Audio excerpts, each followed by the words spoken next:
We are just days away from the 1st of January deadline for Illinoisans to register their assault weapons and weapon attachments. Our Illinois Capitol Bureau Chief Max Cotton spoke with the head of the state's Rifle Association. Assault weapons and attachments are illegal to buy and possess in Illinois, but there are exceptions to the ban. A major one is for people who owned them prior to Governor Pritzker signing the law last January. They can keep them, but they have to register them by January 1st. Oh, it's a big fat mess is what it is. Richard Pearson heads the Illinois State Rifle Association. He opposed the law and believes the U.S. Supreme Court will eventually declare it unconstitutional. Meanwhile, he says there are people who don't even know they need to register their weapons. We have people calling in every day. In fact, the phones are ringing now. People who have never heard of this law. And so while ignorance of the law is no excuse, people still don't know what the law is.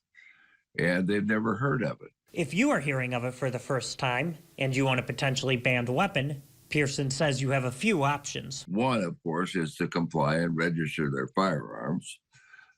And the other one that we find is really happening is people are moving their firearms out of the state of Illinois. People who keep their guns here and don't register them are subject to criminal charges. The first offense is a misdemeanor. Subsequent violations are felonies. Pearson says some gun owners may choose to keep them in Illinois and not register them. While the ISRA doesn't advise people to break the law, he says it's each owner's choice on whether to comply. When asked about the low registration numbers recently, Governor Pritzker said he believed people would comply with the law, adding he wouldn't have signed the bill if it weren't constitutional. I still believe that as everybody that voted on the law and voted for it, that this is not only a legal undertaking, an appropriate undertaking to keep and safeguard the people of the state of Illinois, but a constitutional one too.